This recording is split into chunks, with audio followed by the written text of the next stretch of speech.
Bonjour à toi chers spectateurs et aujourd'hui parlons de Jane Cadogan de Gavin O'Connor. L'histoire c'est celle de Jane Hammond qui un jour, alors qu'elle était en train de travailler dans sa petite ferme, revoit débarquer son mari qui s'est pris 5 balles et alors qu'il est en train de souffrir, son mari lui dit de se méfier d'une bande qui se nomme la bande de Bishop qui va débarquer pour les assassiner. Et Jane va donc demander à son ancien fiancé Dan Frost de lui filer un coup de main et d'empêcher donc cette bande de les assassiner.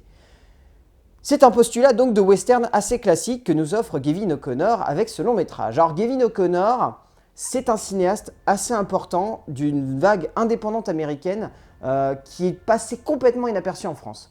C'est-à-dire que les 3/4 de ses films, littéralement les 3/4, parce qu'à part Jane Cadogan, vous ne connaissez pas forcément ses précédents métrages, sont passés inaperçus dans les salles françaises. Et c'est un petit peu dommage parce que c'est un réalisateur qui a une vraie manière de regarder ses personnages et surtout qui apporte toujours un regard très familial à ses protagonistes.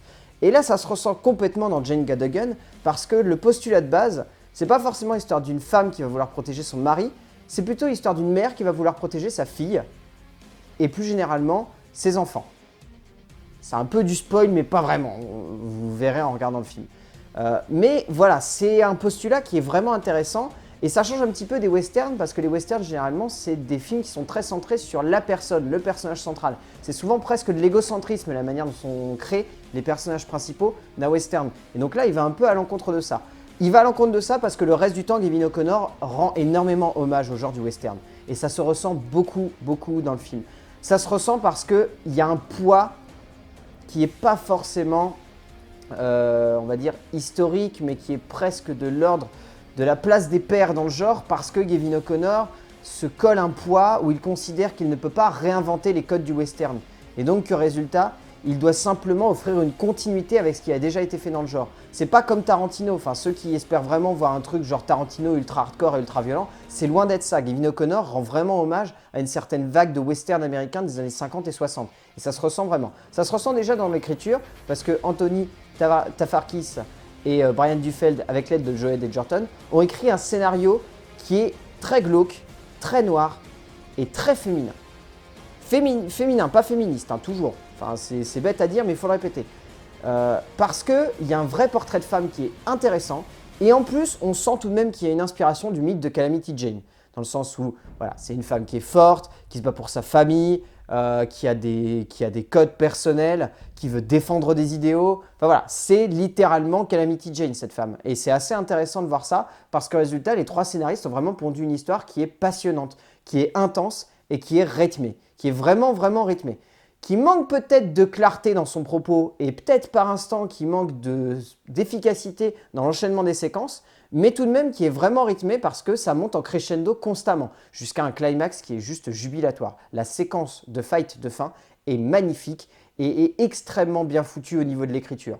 Et il y a une vraie construction du parallèle dans le sens où tout le long du film, on va avoir des retours en arrière, puis on va revenir dans le présent, puis on va revenir encore plus en arrière pour revenir dans le présent, et c'est vraiment très bien équilibré ça, parce qu'entre la rencontre qu'a eu Jane avec Ham et la rencontre qu'a eu Jane avec Dan, c'est très bien foutu parce que ça se fait vraiment écho. Ça fait vraiment écho de manière intelligente et ça n'est pas juste là pour dynamiser un récit qui n'aurait pas été dynamisé avant. Et ça, c'est très intelligent de la part des 3 scénaristes parce qu'on se retrouve avec un récit qui est extrêmement bien amené, qui est toujours fluide, qui même s'il manque un peu d'intensité par moment, reste tout de même intelligent au niveau de son rythme, au niveau de sa continuité. Et donc, c'est vraiment puissant. Ça nous entraîne vraiment dans un récit qui est dynamique.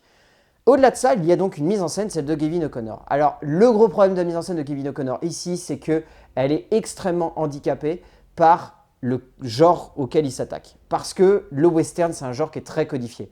Et donc, pour le coup, on sent que Gavin O'Connor rend vraiment hommage à ce type de western.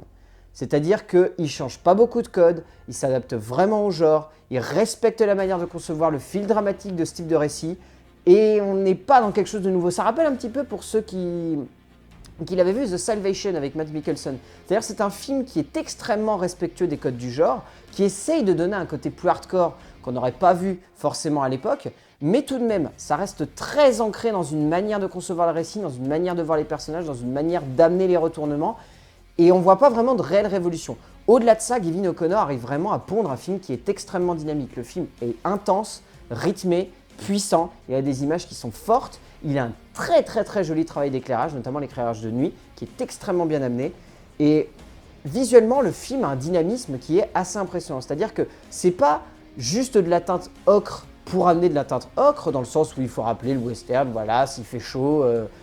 Non, c'est vraiment presque plus un teint sépia qui va tirer sur le nostalgique, qui va ramener dans le temps, qui essaie de vraiment amener le spectateur à revenir dans cette époque-là. Et donc de ce point de vue-là, c'est vraiment intéressant parce que on se retrouve complètement plongé dans l'époque, on est complètement avec cette femme, et en plus on adore voir son caractère. Donc pour le coup, ça marche extrêmement bien et ça apporte beaucoup d'intensité à ce récit. Et au-delà de ça, il y a des acteurs de fou dans ce long métrage. Alors, on en retient surtout 4, qui sont Noah Emmerich, Ewan McGregor, Joel Edgerton et Natalie Portman. Noah Emmerich est excellent dans le rôle de Ham. Il est assez secondaire, mais il est vraiment bien. C'est l'acteur fétiche de Kevin O'Connor. Il a quasiment tourné dans tous ses films. Il marche du tonnerre, et ici, il est encore impressionnant. Pour ceux qui ne verraient pas qui c'est Noah Emmerich, c'était dans The Truman Show, le meilleur ami du personnage de Jim Carrey. Voilà, pour vous le resituer. Ewan McGregor est excellent méchant, même s'il a de temps en temps un petit peu tendance à caricaturer, mais ça fonctionne bien. Joel Edgerton est exceptionnel, enfin cet acteur-là, il n'a aucune faute de parcours, il est juste magnifique. Il est à couper le souffle durant toutes les séquences où il est présent à l'écran, enfin c'est hallucinant. Et Natalie Portman est quasiment parfaite parce qu'il y a une petite séquence où on a la sensation qu'elle surjoue un petit chouïa, mais c'est toujours le problème quand Natalie Portman se met à pleurer, on ne sait pas vraiment si elle surjoue ou si elle en fait des caisses. C'est une séquence où elle pleure, voilà, au cas où vous ne l'auriez pas compris. Mais voilà, on a du mal vraiment à croire à son jeu, mais le reste du temps, elle est parfaite. Enfin, elle est vraiment exceptionnelle et cette actrice-là, elle est juste dingue. Et elle se fait de plus en plus rare et elle a raison parce que le résultat, chacune de ses apparitions est très très bien amenée. Donc voilà, Jane Got a Gun, c'est un très bon film de genre. C'est pas forcément le meilleur western possible et ça réinvente pas du tout voilà, la manière de concevoir ce type de film, mais ça reste intéressant, c'est bien amené, c'est intelligent, c'est rythmé, ça a des acteurs au top, ça a une mise en scène qui est très efficace et qui rend très très bien hommage au western de cette époque-là. Donc vraiment, Jane Got a Gun de Kevin O'Connor, allez le voir, c'est une valeur sûre et c'est excellent comme film, vraiment, allez-y. A plus!